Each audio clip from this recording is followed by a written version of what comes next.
నేను కూడా మారినాను కదా, కరెక్ట్. నేను మహా కోపిష్టిని.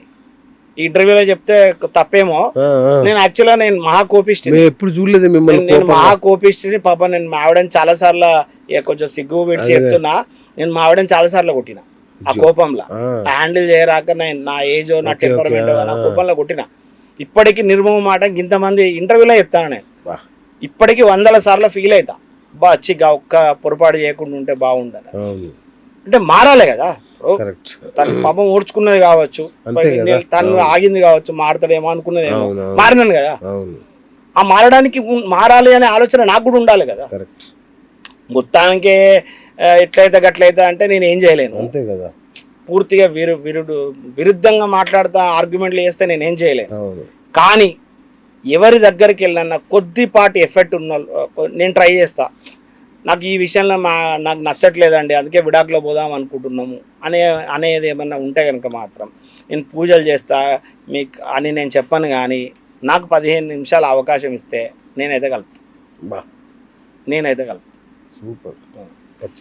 ఖచ్చితంగా అంటే కలవగలిగే జాతకం ఉంటే నేను ఖచ్చితంగా నేను వాళ్ళకి అర్థమయ్యేటట్టు చెప్తా. అరే నేను వాళ్ళకి ఫస్ట్ ఏం చెప్తా, అరే నేను కూడా మూర్ఖునిరా, నేను మారినరా, నేను మంచిగా ఉన్నారా, ఇప్పుడు నేను హ్యాపీగా ఉన్నా, ఇంకా నీ దాంట్లో లోపం ఇదిరా, ఈ విషయాలలో నువ్వు మార్చుకో అని చెప్తా. నేను అమ్మాయి దాంట్లో చెప్తా, అమ్మ నీ దాంట్లో ఈ జాతకంలో ఇట్లా గ్రహాలు ఇలా ఉన్నాయమ్మా, దానివల్ల నీ ప్రవర్తన నీ చేష్టలు ఇట్లా ఉన్నాయి, అది ఆయనకు నచ్చడం లేదు. సైంటిఫిక్గా చెప్తా, గ్రహాల ప్రకారంగానే చెప్తా, బ్రహ్మాండంగా కలిసి ఉంటారు. నేను చెప్తున్నాను కదా. అదేలేండి. మరి సంతానం కలగని వాళ్ళ పరిస్థితి ఏంటి గురించి వాళ్ళకి ఏం చెప్తారు? సంతానం కలగని వాళ్ళకి నేను ఒక చాలా ఇయర్స్ నుంచి, అంటే నేను దగ్గర ఒక 22-23 ఏళ్ళ నుంచి రీసెర్చ్ చేశాను. ఓకే. ఎట్లా రీసెర్చ్ చేశానంటే, అసలు ఎట్లా పిల్లలు పుడుతున్నారు అంటే సైంటిఫికల్గా రీసెర్చ్ చేశాను.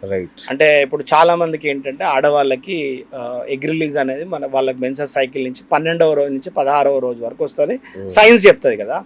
అయితే జ్యోతిష్యంలో ఏంటంటే దీనికి సంబంధించి నేను చాలా చార్ట్స్ ప్రిపేర్ చేశాను, కొన్ని 100 చార్ట్స్ ప్రిపేర్ చేశాను. ఓకే. ఆడపిల్లలు ఎట్లా పుడతారు, మగపిల్లలు ఎట్లా పుడతారు, వాళ్ళ వ్యక్తిగతమైన గోచారంలో పిల్లలు ఎట్లా పుట్టిళ్ళు. ఇప్పుడు ఉదాహరణకు మా అమ్మ మా నాన్న జాతకం వేసుకున్నా, నేనే వాళ్ళ ఏజ్లో ఉన్నప్పుడు నేను పుట్టాను, మా చెల్లె ఎప్పుడు పుట్టినప్పుడు వాళ్ళ ఏజెస్ ఏంటి, అట్లా నా పిల్లలు, నా చుట్టాలు, నా బంధువులు మొత్తం 100 కొద్ది చార్ట్స్ ఉన్నాయి నా వేసుకున్నాను.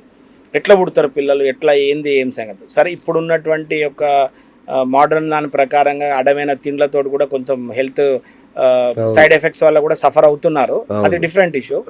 బట్ పిల్లలకు సంబంధించి ఏంటంటే నేను పసిగట్టగలిగిన అంశం ఏంటంటే, ఏదేమైనా 28-30 లోపు పిల్లల్ని కనేసేయాలండి. అది 28, నేను 30 కూడా చెప్పాను, అసలు 28లో పిల్లల్ని కనమని చెప్పేస్తాను. నేను ఇంకా మంచిగా అడ్వైస్ చేస్తాను.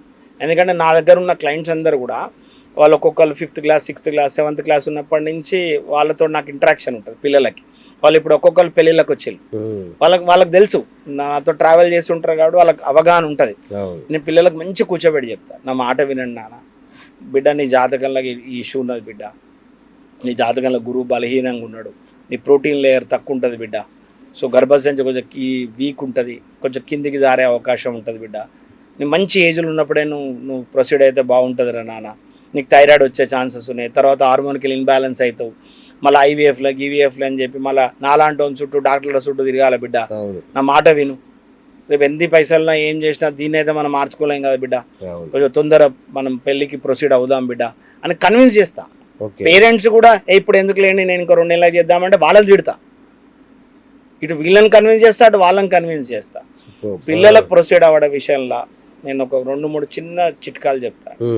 ఎవరికైనా పెళ్ళయింది 5-6 ఏళ్ళు అయింది, పిల్లలు అవ్వటం లేదు, చెక్ చేయించుకున్నాము, తనకి మంచిగా ఈక్వాలిటీ బాగానే ఉంది, ట్యూబ్స్ బాగానే ఉన్నాయి, ఓరీస్ బాగానే ఉన్నాయి, మగవాడికి వీర్యవృద్ధి బాగుంది, కౌంట్ మంచిగా ఉంది, కానీ పిల్లలు అవ్వట్లేదు, ఏమవుతుందో మాకు తెలియటం లేదు.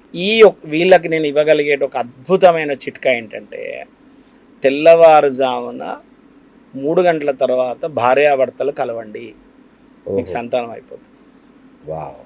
అద్భుతమైన చిట్కా. నేను నా ఆఫీస్లో చెప్తున్నా అండి, 100s of couples very happy ఈ విషయంలో. నేను ఏం వాళ్ళకి తాయెత్తులు కట్టాలి, యంత్రాలు కట్టాలి, పూజలు చేయించాలి, రూపాయి ఖర్చు కూడా పెట్టించాలి, అంతే కదా. ఓకేనా. రెండోది, ఒకవేళ కనుక ఇంకెవరైనా ఇంకొంచెం హెల్త్ బాగున్నాయి, అన్ని ఎలాంటి మెడికల్ కాంప్లికేషన్స్ లేవు, బట్ పిల్లలు అవ్వట్లేదు, జాతకాలలో ఏ దోషాలు లేవు, నన్ను సంప్రదించండి, ఫ్రీ సర్వీస్ ఇస్తా, ఛాలెంజ్ అది. నేను మీకు మంచి టేబుల్ కూడా తయారు చేసి ఇస్తా, ఫ్రీ సర్వీసే, ఏం నేను నన్ను రూపాయి ఛార్జ్ కూడా చేయ, ఫ్రీ సర్వీస్. రైట్. ఇంకొకటి ప్రధానమైన సమస్య ఉంది గురుగారు, ఎంత సంపాదించినా డబ్బు నిలువ ఉండట్లేదు, ఏం చేయాలి? అంటే నిలువ ఉండటం లేదనే పదం ఏంటంటే అందరికి ఇది వెరీ కామన్ పాయింట్ అండి. ఓకే. అంటే మిడిల్ క్లాస్ వాళ్ళలో అవును. లేదా లోయర్ మిడిల్ క్లాస్ వాళ్ళలో 100 మందిలో 99 మంది యొక్క ఆలోచన విధానం ఇది ఉంటుంది. అంటే నిలవటం లేదు అని అంటే ఏంటిది?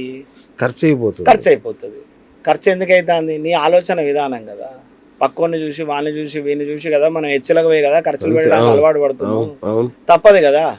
సో నిలువ ఉండాలంటే ఏం చేయాలంటే నీ లగ్జరీస్ కంఫర్ట్స్ని తగ్గించుకుంటే సరిపోతుంది.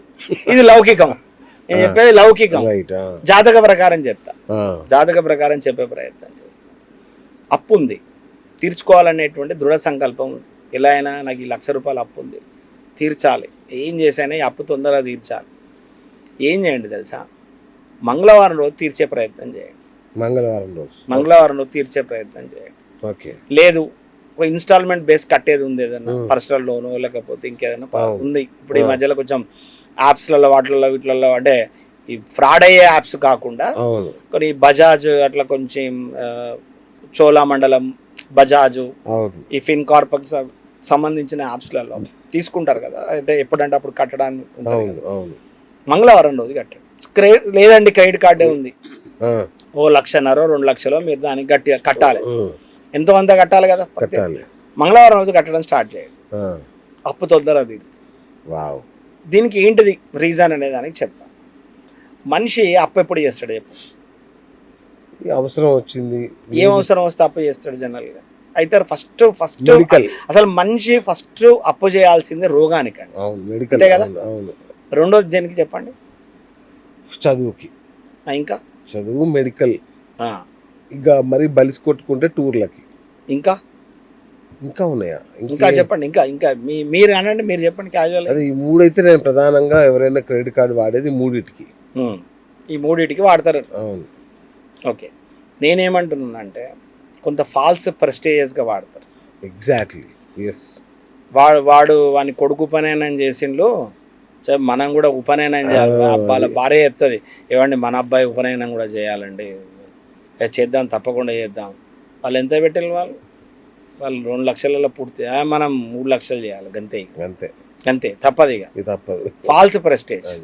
దీంతో ఫస్ట్ మనిషి నాశనం అవుతుంది. సార్ ఈ మాట మీరు వాడితే సమాజం అంతా దీని మీదనే నడుస్తుంది. మరి దాన్ని నేనేం చేయలేను, అదే అంటున్నా. మీరు ఆ మాట వాడితే సార్ జ్యోతిష్యం అయినప్పుడు అన్ని జాతక ప్రకారం చెప్పమండి, వ్యక్తిగత అనుభవాల ప్రకారం కూడా చెప్తాం కదా. వ్యక్తిగత అనుభవాల ప్రకారం కూడా చెప్తాము. మారాలండి, మనుషులం కదా, చేంజ్ అవుతూనే ఉండాలి కదా, సందర్భాన్ని బట్టి ఆలోచనను బట్టి మారుతూ ఉండాలి కదా. ఇప్పుడు ఒక సాధారణమైనటువంటి వ్యక్తికి 1,00,000 రూపాయల ఫోన్ ఎందుకండి? ఎగ్జాక్ట్లీ, ఎందుకు?